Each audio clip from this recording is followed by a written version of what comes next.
Hello everyone and welcome to The Good Old Gamer. So today we actually have something to talk about, some actual information about Zen 4, AM5, and Ryzen 7000. This is much nicer than talking about leaks and rumors and pie-in-the-sky theories and all the rest of that sort of stuff. We actually have concrete information to talk about, so I'm super excited to go into this. Now, I do want to preface this saying that my take on this is probably going to be a little bit more conservative, I guess you could say, than a lot of other people's. I saw a lot of red flags in this conference. We're going to talk about that here in this video. I think AMD is going to have a very good product, but I think, like always, they're going to shoot themselves in the foot. So that's what we're going to be talking about today in this video. So right after the conference, I jumped straight on Discord, chatted with the Good Old Gamer community, which, by the way, if you'd like to join, you can go ahead and click the Patreon link down below or become a YouTube member, and you could get my immediate reactions on things like the guys did last night. But the biggest thing that stood out to me was the fact that AMD kept repeating these two words over and over again: premium and enthusiast. So traditionally, the reason why I've really liked AMD over the past few years is the fact that they've been able to keep Intel in check by offering great value. Performance per dollar was very, very good on Zen, Zen Plus, Zen 2, and then they started losing their way with Zen 3. That's why I gave them a lot of crap for that. Nowadays, it seems like they are just going further and further in that direction. If we look at what they're doing with Radeon, with the new 6950 XT, for example, and what they're doing with Zen 3, or what they did with Zen 3, they're definitely trying to target that premium and enthusiast segment, which they've said repeated over and over again. The words absent from this conference were value or budget or bang for buck or basically anything like that to indicate that they're going to try to offer the absolute best performance for the absolute best price. So this is a big red flag because this is a departure from what AMD used to be pre-Zen 3. The entire market that they built up with that, they're just kind of letting go in all segments. Now, I was hoping with Zen 4 they would backtrack a little bit and kind of find a middle ground in between the two. Maybe still be premium and enthusiast while offering excellent value. But if they were planning on doing that, they probably would have mentioned it, saying we're going to be the price performance leader or something to that effect, but none of that. In fact, the only time that they mentioned mainstream at all was when they were talking about laptops, where they're now coming out with a Zen 2 CPU at the end of 2022 for $500 on down laptops. So for them, the mainstream segment now gets, what, 3.5-year-old technology, 3-year-old technology? That is what they're now doing. And we've seen that on desktop with the sub $200 CPU category being all Zen 2 reject parts. This is not a good trend, and it looks like this is going to continue. So for me, that's a big red flag that AMD is just kind of going for that super premium category and ignoring basically what made them good in the first place. Number two, when talking about AM5, they would not commit to a time frame. So if they were going to support this throughout the whole life, meaning if you buy an X670 motherboard and it'll last the entire AM5 generation, this is something you would assume that they would want to pitch because this was a big reason for the success of AM4. But as we know, AMD did not want to support AM4 after a while. They wanted to get rid of Zen 3 support on the 400 series motherboards. And up until recently, they did not even support the 300 series boards, even though they said that they would originally. AMD did say when Zen 1 first came out that AM4 would support through 2020, which is when Zen 3 came out, and they tried to backtrack on that. So them not coming out and saying that they're going to do this, I would make the assumption that these motherboards will not go the distance until they say in black and white that they're going to support them the whole time. Do not take their word for that because they didn't even want to follow their own thing last time. So I would expect them to do something kind of Intel-like, which is after 2, maybe they'll do 3 generations, which is still better than Intel, but still not that great, honestly. Just one more generation. Okay, whatever. But I would assume that that's probably the route that they're going to go because guess what? That makes them more money. And remember, everything's premium and enthusiast now, which would make sense that they want to go that route because it makes them higher profits, more money, all that stuff that the company really wants. The real kicker here is I just don't think that AMD is in a position to do that. Now, speaking of the motherboards, I wanted to throw up this slide here because this is very, very telling as well. AMD's Ecosystem Solutions, the X670 Extreme Edition. AMD now has an Extreme Edition motherboard, which is absurd and ridiculous. Why? What? Just do X690. I mean, that would have made a lot more sense in my opinion.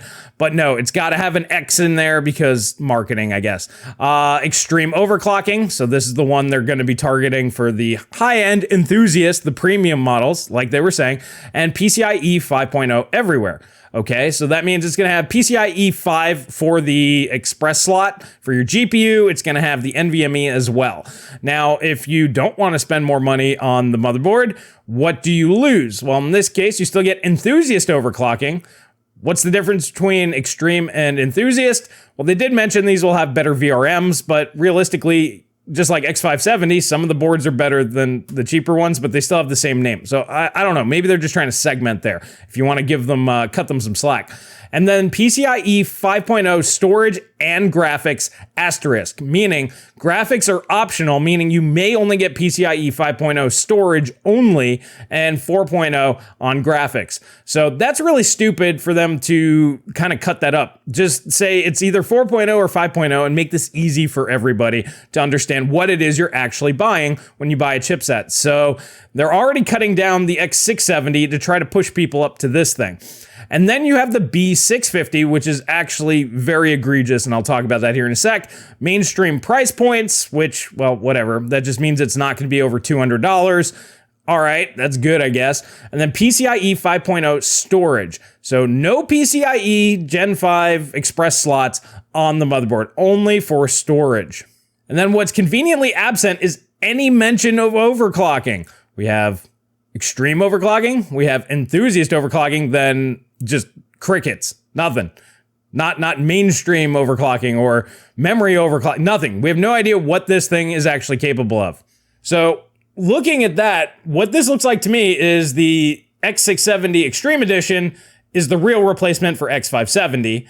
The X670 non-Extreme Edition looks like the replacement for the B550. And then because we have no idea, and there's probably going to be very hampered overclocking on the new B650, unlike the B550, which can do everything the X670 can, just has less PCIe lanes essentially. That is actually more akin, in my eyes, to the A520. So what AMD has essentially done is replace their current stack and bumped up the names. What does this mean? This is something Paul and I talk about all the time over on the Techonomics podcast, which, by the way, go ahead and click the link down below, subscribe over there. I'm sure this Wednesday we're going to have a lot to talk about, so make sure you're subscribed, hit the notification bell. And anytime the names change and kind of jump up a tier, prices are going up. The whole presentation just screamed that AMD is now targeting the low volume, super high margin category. Now, in terms of the actual performance that they showed off, that was pretty good. So they did show off a 16 core engineering sample hitting up to 5.5 gigahertz in single thread boost clock. So there's a lot of people out there that are gonna be going, oh, it hits 5.5 gigahertz, that's great. That's not gonna be all core, guys. That's just gonna be under very rare circumstances where you can get the single thread. And typically at launch, the AMD CPUs are the worst of the generation. You usually have to wait until they're almost replaced. Like buying Zen 3 right now, you're going to get much better bins than people that bought them a year and a half, 2 years ago. It's just the way that it goes. That's why my 3700X is so good. I bought it after Zen 3 launched. And 4.5 all-core, that was unheard of on launch models. So anyways, regardless, I don't think that we're going to be seeing 5.5 all-core across the board. We're more than likely going to see probably 5.2, which is still really good. This is the upside. I think that the clock speed increase is great. That's going to be excellent for AMD. But then when you really look into it, taking a look at this slide here, greater than 15% single thread uplift, this is not IPC. Repeat, not IPC. Tim over at Hardware Unboxed made sure to hammer this home, and I want to jump on board with that. What this means is this is clock speed plus IPC will be greater than 15%. So if we ballpark it, the clock speed's going up about 10%. So that's going to make up the bulk of this performance increase, with probably about 5% being IPC, which is fine. I mean, that's not that big of a deal. But realistically, that's not a whole lot. In fact, that means that Zen 3D is actually going to be very comparable to this in terms of performance, even at those 5.5 gigahertz boost clocks. Because remember, they're not comparing this to the X3D. They're comparing this to baseline Zen 3, because this is the replacement for that, not a replacement for X3D. So virtually, you're going to get the same performance, just with with the higher clock speeds and the much higher TDP, which is now coming in up to 170 watts. And that's pretty significant. That's a 70% increase to the power consumption. The theoretical TDPs don't really match up. We'll have to see, but just for simplicity's sake, up to 70% more power to get you 15% more performance.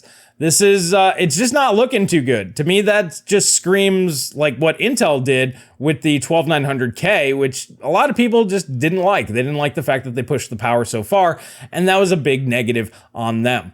Now let's talk about the actual performance that we can expect here. Tim from Hardware Unboxed did a great video comparing the single thread performance between the 12900K and basically what they were showing off, showing that that's probably still going to win in single thread because they're not getting a big enough jump. Just like the 5800X3D at best ties the 12900K in gaming. If you tune the 12900K, it wins significantly. I just don't know if they're going to have enough performance to justify this massive price hike. And that's what the guys were talking about in Discord last night. I'm like, I think that that's what they're going for. They're going to go for the $500 8-core CPU market, the $750 12-core, the $1,000 16-core market with $300 to $500 motherboards. That's what their entire thing screamed to me. Now, for anybody out there screaming, that's impossible, a $500 8-core, just remember last generation, the 5800X 8-core CPU launched at $450. It is not unreasonable for AMD to bump up the price by $50. And then boom, $500 8 cores from AMD. I also personally believe that they will not launch the B650s at the same time as the rest of them. They'll save that for later, and that's when you'll also see 6 cores. So I honestly believe that this platform is going to start at $500 on up, eliminating all of those value people that I was talking about before that saw the value in AM4, getting that compatibility in at a very low price point, and then they could upgrade later. So I really honestly don't think AMD understands what it is that they're doing if they go that route, which, as I said, this is what they said is telling me. So if they go down this path, I don't think that they're gonna do as well as people think. I honestly believe that only the hardcore AMD enthusiasts are going to buy into this, and everybody else is going to go, well, I can get cheaper stuff from Intel, and it's just as good, if not faster, for less money. Meaning that Intel is now the budget brand and the performance per dollar king. They are today already, but they're going to continue, and AMD is just not even going to try to tackle that. Now, granted, this can all be fixed if AMD prices things very competitively. We will have to wait and see on that, and I'm hoping videos like this will kind of shake them out of this. Hey, we want more margin, more margin, more margin. But the last bit of information that they talked about in the video that you may not have caught, Lisa Su admitted that throughout the entire lifespan of AM4, they only shipped 70 million AM4 CPUs. Now let that sink in. AM4 came out in 2016. They said it in that conference. 2016, it was like the old APUs, the Athlon APUs. Nobody bought those, but technically the platform did launch that. And then when Ryzen came out in 2017, regardless, 6 years, 5 years, whatever you want to say, they only sold 70 million units. Now, I did a quick Google search while I was talking with the guys, just trying to see how many CPUs Intel sells per year. Intel, back in 2014, this was the number that I found, was selling over 700 million CPUs per year. This really puts AMD in perspective on how little they actually produce.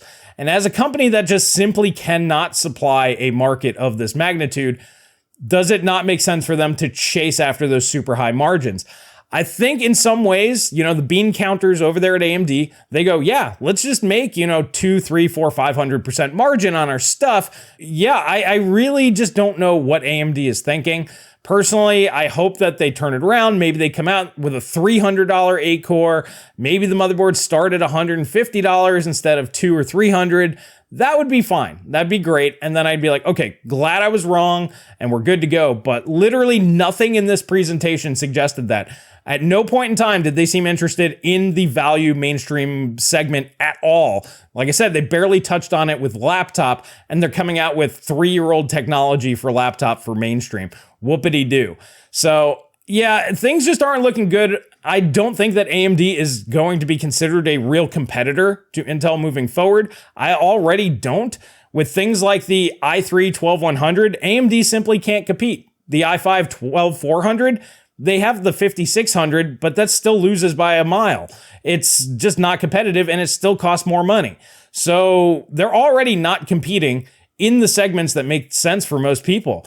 This CPU right here plays all the games just fine. The 12400 even more so. So it's just boggling to me that they're just leaving that segment behind, considering the focus of this event is on gaming. And it just seems like that they're targeting the fanboys, the absolute crazies that will just buy AMD no matter what. Very similar to the strategy that they've been doing with Radeon and how they haven't been very competitive this generation. They're just now applying that awful marketing strategy to the Ryzen CPUs. And that's just the vibe that I'm getting. So I want to hear your thoughts on this. What's your opinions? Do you think that they're going to go to the moon and absolutely batshit crazy? Or do you think that they might be somewhere in the middle? Or do you think that they're going to go back to being a value company? Now, if you do think that, let me know why, because I didn't see anything that indicated any of that in this presentation, but I would like to know where your thoughts are at on this. And if you like this type of video, please smash that like button. Please subscribe. Please share with friends. Let's try to get this one out there. Let AMD know you can't get away with this. You're just not going to be successful. All these people are not going to transition to AM5 if they're priced out of that market. They will simply go with the cheaper Intel option, as Intel already offers the best value out there, and they're going to continue to do so unless AMD changes their ways. So hopefully they do. Hopefully I'm wrong, but this is just my impression from what I saw. And personally, I'm just not impressed. I mean, it's going to be good, but if it's priced too high, who really cares? I'll just get the cheaper option that still does the thing for me. And that's what I'm going to recommend for you guys. But anyways, thank you so much for watching. Thank you all for your support. That's really all I have for you here today. And I will catch you guys in the next video.